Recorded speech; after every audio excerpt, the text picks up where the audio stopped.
இன்னைக்கு நம்ம தேகின்னா முகுரா தி எத்பன்மலோட எபிசோட் 3 தான் பார்க்க போகிறோம். போன எபிசோடில் என்ன இருக்கும், ஒரு பேய் துரத்துதுன்னு சொல்லிட்டு இவங்க எல்லாரும் ஓட ஆரம்பிச்சிருப்பாங்களா, அதுதான் ஆட்டுறாங்க. இப்போ எல்லாரும் வேகமாக ஓடிக்கிட்டு இருக்காங்க. கொடூரமான பேயாக இருக்குடா இது அப்படின்னு சொல்லிட்டு ஓடிட்டு இருப்ப பார்த்தா பூனைங்க எல்லாம் ஒரு மாதிரி வித்தியாசமாக கத்த ஆரம்பிக்குது. அப்போ தான் முகுரா சொல்கிறேன், இந்த மாதிரி இந்த பூனைங்களுக்கெல்லாம் சென்ஸ் அதிகம், இது வந்து ஒரு சரியான வழியை தான் நம்மளுக்கு காட்டப்போகுது அப்படின்னு சொல்லிட்டு வேகமாக ஓடிக்கிட்டு இருந்தா அது முன்னாடி ஒருத்தன் வந்து நின்றுக்கிட்டு இருக்கான். இவன் வந்து மோக்ரா பார்த்துட்டு, மோக்ரா இங்கே என்னடா பண்ணிக்கிட்டு இருக்க அப்படிங்கிற மாதிரி கேட்குறான். அந்த பையில பார்த்த உடனே மோக்ரா விருடுன்னு ஓடி போயிட்டு, கியோ வந்துட்டியா, பேய் ஓட்டிட்டு வந்தியாடா அப்படிங்கிற மாதிரிலாம் கேட்டுட்டு இருக்கான். அவன் சொல்றான், இங்க ஏதோ வித்தியாசமா சென்ஸ் ஆச்சு, அதனாலதான் வந்தேன்னு சொல்லிட்டு அந்த பேயை பாக்குறான். அவ்வளவுதான், இந்த பையில பார்த்தோன்னா அந்த பேய் பயந்து போய் கம்பத்துல தங்கிட்டு இருக்கு. உடனே மோகுரா சொல்றான், கியோ சீக்கிரம் வந்து அந்த பேயை ஓட்டி விட்றா அப்படிங்கிற மாதிரி சொல்கிறான். இவன் சொல்லிகிட்டு இருக்கான், நீ சொல்கிறதெல்லாம் நான் ஏன்டா கேட்கணும், உன் இஷ்டத்துக்கு வந்து சொல்லிகிட்டு இருக்க அப்படிங்கிற மாதிரி சொல்லிட்டு இந்த 3 பேரை பார்க்குறான். இதுங்களை பார்த்துட்டு, நீங்கள் ஏன் இவன் கூட சுட்டிகிட்டு இருக்கீங்க, உங்களை பார்த்தா எனக்கு ரொம்ப பாவமாக இருக்குது அப்படிங்கிற மாதிரிலாம் அந்த கியோ சொல்லிகிட்டு இருக்கான்.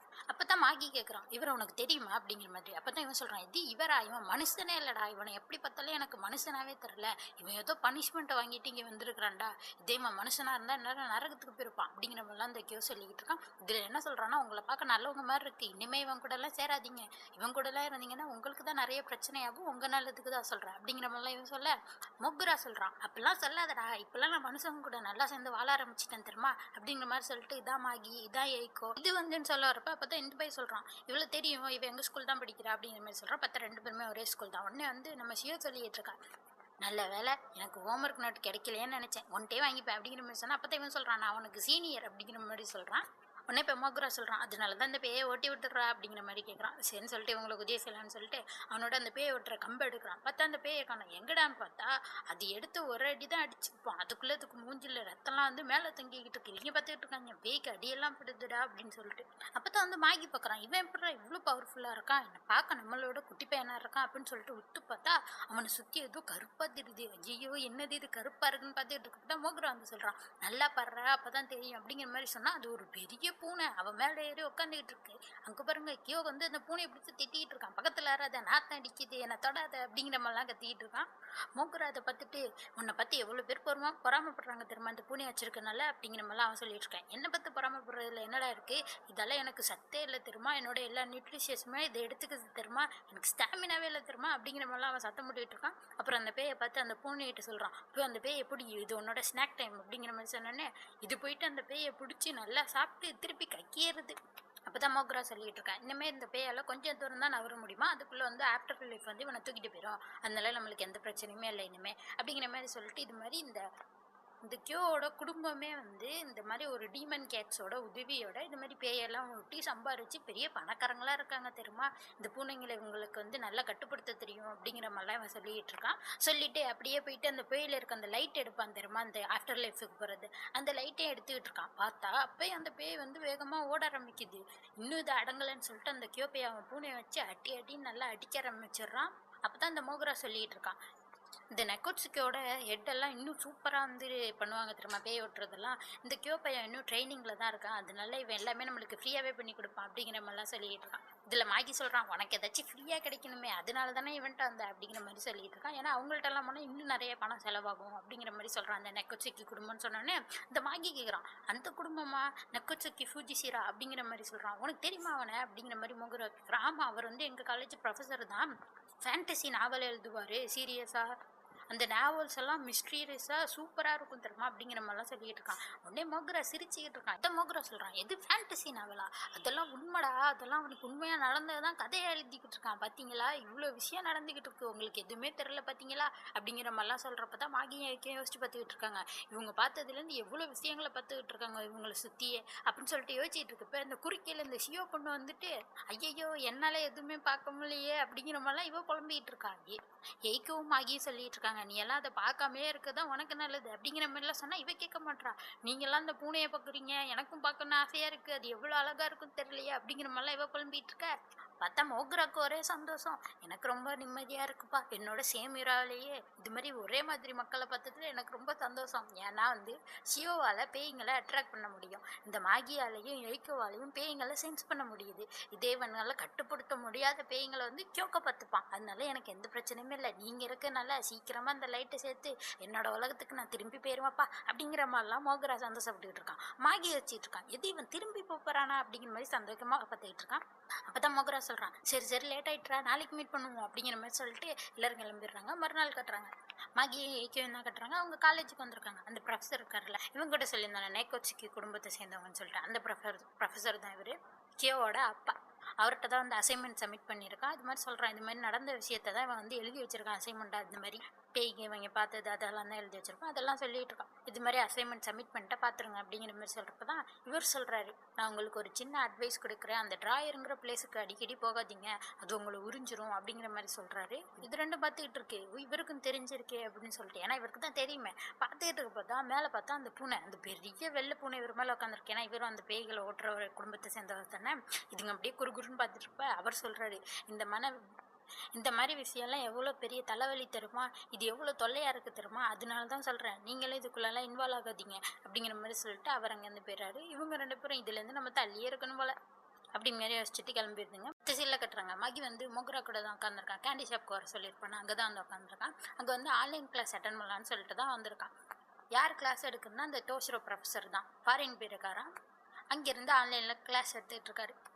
ஏதோ வெளில போயிருக்காராம், அதனால அங்கேருந்தே கிளாஸ் எடுக்கிறாராம். அப்போ தான் வந்து மோகரா சொல்கிறான், அவங்க பேய் விட்டு போயிருப்பான், அதனால தான் இப்படி அப்படிங்கிற மாதிரி சொல்கிறப்ப தான் இவன் பார்த்துட்டு இருக்கான் மாகி.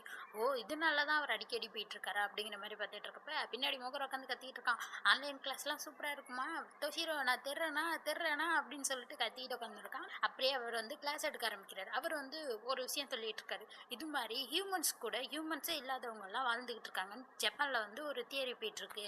என்னன்னா அவங்கெல்லாம் ஹியூமன்ஸுக்கும் மேலே உள்ளவங்க, கடவுளால் பனிஷ் பண்ணப்பட்டவங்க, அதனால இந்த உலகத்தில் இப்படி வாழ்ந்துகிட்டு இருக்காங்கன்னு சொல்லிட்டு மூன் பிரின்சஸ்ன்னு சொல்லிட்டு இந்த கக்கியான ஒரு கதை இருக்கும், அதை பற்றிலாம் சொல்லிக்கிட்டு இருக்காரு. அப்போ தான் வந்து இவன் யோசிச்சுட்டு இருக்கான், ஏன்னா மோகரா வந்து மனுஷனே இல்லைன்னு சொல்லியிருப்பான்னா அந்த பையன், அதெல்லாம் யோசிச்சு பார்த்துட்டு இருக்கப்போ பார்த்தா கேமராலாம் அந்த பூனை மண்டையை கட்டி மறைச்சிக்கிட்டே நிற்கிது ப்ரொஃபஸரை. அப்போ தான் இவன் சொல்லிக்கிட்டு இருக்கான், இது மாதிரி தாப்பா அடிக்கடி இந்த ப்ரொஃபஸர் வந்து நடத்துனா இப்படியே பிளாக் அவுட் ஆயிரும், இப்போ தான் தெரியுது இந்த பூனை தான் காரணமா அப்படிங்கிற மாதிரி சொல்கிறான். அப்போ தான் மோகராவும் சொல்கிறான், அந்த பூனைக்கு கேமரா எங்கே இருக்குன்னு நல்லா தெரிஞ்சிருக்குதா, அதான் வந்து வம்பிழுத்துக்கிட்டு இருக்கு அப்படிங்கிற மாதிரிலாம் இவன் சொல்லிட்டு இருக்கான். அப்புறம் தான் வந்து மோகரா கேட்குறான், நீ எதுக்கு இப்போ இங்கே வந்திருக்க, ஏதாச்சும் விஷயம் இருந்தால் தானே வருவேன் அப்படிங்கிற மாதிரி சொன்னால். அப்போ தான் மாகி வந்து என்ன நடந்துச்சுன்னு சொல்ல ஆரம்பிக்கிறான். மாகி வேலை பார்த்துட்டு இருக்கேன்னா ஒரு சூப்பர் மார்க்கெட், அங்கே இருக்க மேனேஜர் வந்து சொல்லிட்டு இருக்காரு, இங்கே போடுற ஆன்லைனில் ஒரு போஸ்ட் போட்டிருக்காங்க நம்ம கடையை பற்றி தான். பார்த்தா கடையில் ஒரு பேய் நிற்கிதான், எல்லாரும் கீழே கம்மலில் என்ன பண்ணியிருக்காங்கன்னா, இது மாதிரி அந்த கடைக்கு போகவே கூடாதுடா, அங்கே பேயெல்லாம் சுற்றுதான் அப்படிங்கிற மாதிரிலாம் போட்டு வச்சுருக்காங்க. இங்கே பேய் இருக்கா இல்லையானே தெரிலடா, எவனோ இதை போட்டுட்டான், அதனால ஹெட் குவார்ட்டர்ஸில் என்ன சொல்கிறாங்கன்னா நம்மளே பார்த்துக்க சொல்லிட்டாங்கடா பேய் ஓட்ட சொல்லி அப்படிங்கிற மாதிரிலாம் சொல்கிறான். இதில் வரப்போகிற கஸ்டமர்லாம் என்ன கேட்குறாங்கன்னா, நீங்கள் பேய் ஓட்டுற ரிச்சுவல் ஆரம்பிச்சிட்டிங்களா இல்லையா, பண்ணிங்களா இல்லையாங்கிறலாம் கேட்டுக்கிட்டு இருக்காங்க. அவங்களுக்காக நம்ம பண்ணி தான் பேசிக்கிட்டு இருக்கப்பயே அங்க இருக்க பேக்கெல்லாம் கீழே விழுகுது. மாகி பார்த்துக்கிட்டு இருக்கான். ஆனா உத்து பார்த்தாவே தெரியுமில்ல பேய் இருக்கிறது. உத்து பார்த்தா அங்க இருக்க ஒரு 3 பேய் நின்றுக்கிட்டு, பாத்தீங்களா நான் இதை தள்ளி விட்டுட்டேன் அப்படிங்கிற மாதிரிலாம் சொல்லிட்டு சந்தோஷமா இருக்குங்க. மாகி பார்த்துட்டு இருக்கான், ஆகா நிஜமாவே பேய் இருக்கே அப்படின்னு சொல்லிட்டு. அப்பதான் அந்த மேனேஜர் சொல்லிக்கிட்டு இருக்காரு, எப்படி இப்பெல்லாம் பேய் வர ஆரம்பிச்சுது, இப்பெல்லாம் எப்படி நடக்க ஆரம்பிச்சுதுன்னா, ஏன்னா ஒரு ஸ்கூல் பொண்ணு இங்க வந்தா அதுக்கப்புறம் தாண்டா இப்பெல்லாம் நடக்க ஆரம்பிச்சுது அப்படிங்கிற மாதிரி இவர் சொல்றாரு. பார்த்தா ஷியோவும் எவுக்கும் தான் இங்க வந்திருப்பாங்க. அந்த ஷியோ பண்ண கூடயே தான் நிறைய பேய் சுற்றுமே, அந்த பேய்ங்க தான் மதியம் இங்கேயே இருப்போம்டா நல்லா இருக்கும் போல அப்படின்னு சொல்லிட்டு இங்கேயே செட்டில் ஆகிடுச்சிங்க. அதை தான் இந்த மாகியை வச்சுட்டு இருக்கான், கரெக்டாக இவர் கண்டுபிடிச்சிட்டாரே அப்படின்னு சொல்லிட்டு. அப்புறம் தான் இவர் உட்காந்து புலம்பிகிட்டு இருக்காரு, பேய் ஓட்டுறவனுக்கு நான் எங்கடா போவேன், எப்படா கண்டுபிடிக்கிறது, உனக்கு யாராச்சும் தெரியுமா மாகி, உனக்கு எங்கே தெரியுது அப்படிங்கிற மாதிரிலாம் இவர் புலம்பிகிட்டு இருக்க. அப்போ தான் மாகி சொல்கிறான், இல்லை எனக்கு ஒருத்தர் தெரியும் அப்படிங்கிற மாதிரி சொல்கிறான். அடுத்து சில்ல கட்டுறாங்க. அதனால தான் மோகரா கிட்ட இப்போ இங்கே வந்திருக்கான். மோகரா சொல்லிட்டு இருக்கான், நீ கிடைச்சதில் அவர் ரொம்ப சந்தோஷப்பட்டிருப்பாரு, உனக்கு எல்லா விஷயமே தெரியுதுன்னு சொல்லிட்டு அப்படிங்கிற மாதிரி சொன்னேன்னே. ஆமாம் அவர் எனக்கு அத்தனை தடவை நன்றி சொன்னார் தெரியுமா, ரொம்ப நன்றி, உன்னை வேலைக்கு வச்சதே எனக்கு ரொம்ப சந்தோஷம்டா அப்படிங்கிற மாதிரிலாம் அந்த மேனேஜர் சொல்லியிருப்பாரு. அதை தான் சொல்லிட்டு இருக்கான். அப்புறம் தான் மாகி கேட்டுட்டு இருக்கான், இது மாதிரி பேய் ஓட்டுறவங்களை வர வைக்க ரொம்ப காசு அதிகம்னு சொன்னியே, எவ்வளோ ஆகும் அப்படிங்கிற மாதிரி கேட்டால். அப்போ தான் மோகரா சொல்கிறான், அது வந்து 1 மில்லியன் yen ஆகும்டா அப்படிங்கிற மாதிரி சொல்கிறான். அப்படின்னா நம்ம இந்திய மதிப்புக்கு வந்து 5 லட்சம். அதோட மோகரா என்ன சொல்கிறான்னா, இது மாதிரி நம்ம ரொம்ப பயங்கரமான பேயாக இருந்தால் டோஷிரோ தான் கூட்டிகிட்டு போகணும், அந்த ப்ரொஃபஸர் இருக்கார்ல அவரை தான் கூட்டிகிட்டு போகணும். இது வந்து சாதாரண நார்மலான பேயாக இருந்தால் அந்த பையன் கியோ இருக்கான அவனே வந்து ஃப்ரீயாக பண்ணி கொடுத்துருவான். ஆனால் வந்து நம்ம இப்போ ஒரு ஸ்டோருக்கு போய் பேய் விட்டணும்ல, ஒரு ஸ்கூல் பையனை கூட்டிகிட்டு போனால் எப்படி அவர் ஒத்துப்பாரா, அதனால நம்ம 2 பேரையுமே கூட்டிட்டு போவோம், அப்பாவையும் பிள்ளையுமே கூட்டிட்டு போகலாம் அப்படிங்கிற மாதிரிலாம் மோகர் ஐடியா கொடுத்துட்டு இருக்கான். அப்போ தான் மாகி சொல்லிட்டு இருக்கான், இதில் வேற போய் அந்த பேய்கள்கிட்ட பேச பார்த்துருக்கான், கொஞ்சம் வெளில போங்களேன் அப்படிங்கிற மாதிரி சொன்னால் அந்த பேய்ங்க இவனை கண்டுக்கவே இல்லை, அதுங்க பாட்டு கதை பேசிட்டு நிற்கிது. அதைத்தான் மோகர்கிட்ட சொல்லிட்டு இருக்கான். அவனும் பார்த்துட்டு உன்னோட ஸ்பிரிச்சுவல் பவர் வந்து கம்மியாக இருக்கும்டா, அதனால தான் உன்னை கண்டுக்காமல் இருக்குங்க அப்படிங்கிற மாதிரிலாம் சொல்கிறான். இது மட்டும் நம்ம டோஷிரோட்ட கேட்டு பார்ப்போம் அப்படிங்கிற மாதிரி சொல்கிறான். இப்போ அடுத்த சீனில் கட்டுறாங்க, டோஷிரோ அவனோட பையன் 2 பேருமே கூட்டிகிட்டு வந்துருக்குறாங்க பேய் ஓட்டுறதுக்கு. அந்த மேனேஜருக்கும் ரொம்ப சந்தோஷம், வாங்க வாங்கன்னு கூட்டு போயிட்டு இருக்காரு. இப்போ அடுத்த சீனில் கட்டுறாங்க. அப்போ தான் வந்து மாகி யோசிச்சுட்டு இருக்கான், இப்போ வந்து இந்த பேய்களை வந்து நம்ம மோகராலவே ஓட்ட முடியும், நான் தான் பேய் ஓட்டுறவன்னு சொல்லிட்டு இவன் கூட வந்து பேய் ஓட்டிட்டு அந்த சம்பளத்தையும் வாங்கியிருக்கலாம். ஆனாலும் அதை அவன் பண்ணல, உண்மையாக தான் நடந்துக்கிறான். அதான் யோசிச்சுட்டு இருக்கான் மாகியும், இப்படி ஒரு உண்மையாக இருக்கவனுக்கு ஏன் கடவுள் வந்து பனிஷ்மெண்ட் கொடுக்கணும், அப்படி என்னதான் இருக்கும் அப்படிங்கிற மாதிரிலாம் யோசிச்சுட்டு இருக்கான். இங்கே அடுத்த சீனில் காட்டுறாங்க, அந்த ப்ரொஃபஸர் வந்து இவருக்கு நடந்த விஷயத்த சொல்லிட்டு இருக்காரு. இந்த ப்ரொஃபஸரோட கொள்ளு தாத்தா ஒரு கதை சொன்னாராம். அதாவது இவர் போர்க்களத்தில் இருந்தப்ப ஒரு ஒரு போராளிக்கு செம்மையாக அடிபட்டு உயிரோட இருப்பானா இல்லை மறுநாளே இறந்துருவானா அப்படிங்கிற மாதிரி ஒரு நிலையில இருந்தானா. பார்த்தா அவனுக்கு முன்னாடி ஒருத்தர் இருந்தானா, அவன் வந்து தன்னை இம்மார்ட்டல்னு சொல்லிக்கிட்டானா. இருந்தாலும் நான் கடவுளுக்கு இணையானவன் இல்லை, எனக்கு வந்து இப்படி இவங்க கஷ்டப்படுறத பார்க்க முடியலன்னு சொல்லிட்டு அவங்களுக்கு உதவி செஞ்சுருக்கான். யாரை பற்றி அவர் சொல்லியிருப்பாருன்னா நம்ம மோகரா பற்றி தான் சொல்லியிருப்பான். ஏன்னா அவன் தான் போர்க்களத்தில் இருந்தேன்னு சொல்லியிருந்தானே. அப்போ ஒருத்தர் ரொம்ப முடியாமல் இருந்தப்ப இவனோட லைட்டை வந்து அவருக்கு கொடுத்து தான் அவரை சேவ் பண்ணியிருப்பான். அதை வந்து இந்த தாத்தா பார்த்துருப்பாரு. பார்த்துட்டு தான் வந்து மோகராட்ட கேட்டுக்கிட்டு இருக்காரு, நீ அவருக்கு என்ன கொடுத்த அப்படிங்கிற மாதிரி சொன்னால் இவன் வந்து இப்படியே பேசி மழுப்பிட்டு இருக்கா, நீங்கள் அதை இப்போ தானே வந்தீங்க இந்த இடத்துக்கு அப்படிங்கிற மாதிரிலாம் சொல்லி மழுப்பிட்டு இருப்ப இவரு சொல்கிறாரு, இப்பெல்லாம் மழுப்பாத, உன்னையும் வந்து வித்தியாசமானவன்னு எனக்கு தெரியும், என்னை பற்றியும் உனக்கு தெரியும். ஏன்னா அங்கே மேலே இருக்க பூனையை வந்து இவன் குறுகுறுன்னு பார்த்துட்டு இருந்திருப்பான். அதனால இப்படி பேச்சை மாற்றாத, நான் வந்ததே வேற ஒரு விஷயத்துக்காக. ஏன்னா வந்து என்னோட பையனுக்கு நீ உதவி செய்யணும். ஏன்னா அவனுக்கும் இந்த மாதிரி பூனை இருக்கனால இவங்க குடும்பத்தில் இருக்கவங்க எல்லாருமே சீக்கிரமாக இறந்து போயிடுவாங்களாம். 30 வயசு தாண்டுவோமான்னு கூட எங்களுக்கு தெரியாது. என்னோட பசங்களாச்சு நீண்ட நாள் உயிர் வாழணும்னு ஆசைப்பட்றேன், அதனால நீ தான் உதவி செய்யணும், என் பரம்பரைக்கே நீ தான் உதவி செய்யணும் அப்படிங்கிற மாதிரிலாம் சொல்லிட்டு காலில் விழுந்து கெஞ்சி கேட்டுக்கிட்டு இருக்காரு. மொகராவும் பார்த்துட்டு சரின்னு உதவி செய்ய ஒத்துக்கிறான். அதனால தான் இவங்க குடும்பமே இவன் எப்போ உதவி கேட்டாலும் இவனுக்கு உதவி செய்ய ரெடியாக இருக்காங்க. அதோட இந்த எபிசோட் முடியுது. அடுத்த எபிசோட் பார்க்கணும்னா மறக்காம சேனலை சப்ஸ்கிரைப் பண்ணிக்கோங்க. பை.